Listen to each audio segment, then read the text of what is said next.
Welcome to my new series on Pranayama.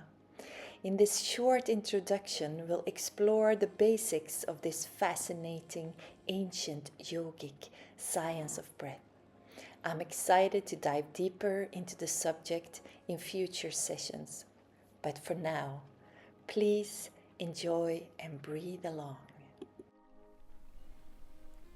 Pranayama, yogic breathing exercises.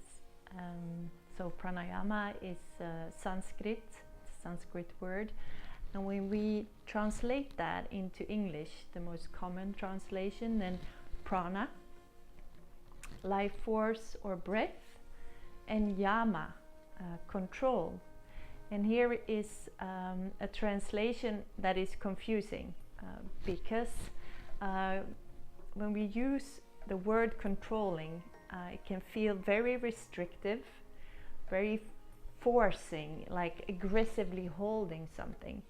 And that is not what pranayama should be.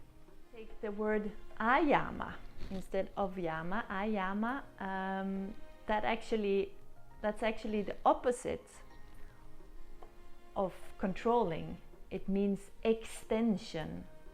So if we put those together, breath extension, that comes closer to what pranayama is.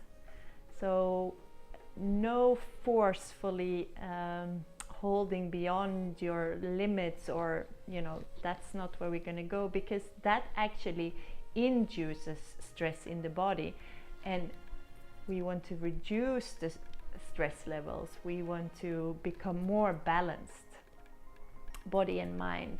So that's what pranayama is about. So it balances the nervous system. It brings an equilibrium.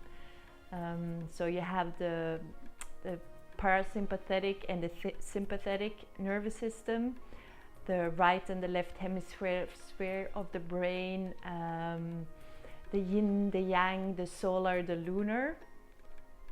And when we use pranayama, when we use it correctly, then that brings a state of calm. Well, actually, it calms and it energizes at the same time.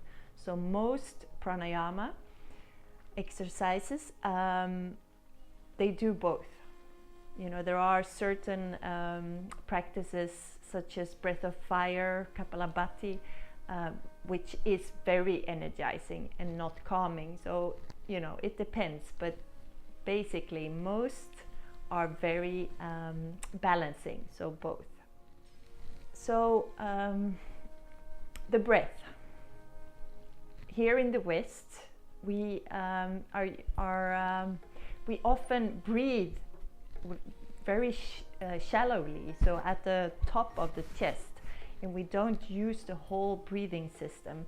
So to use the whole breathing system, we need to draw the breath all the way down into the belly, and to do that we need to use all the muscles of the breathing system.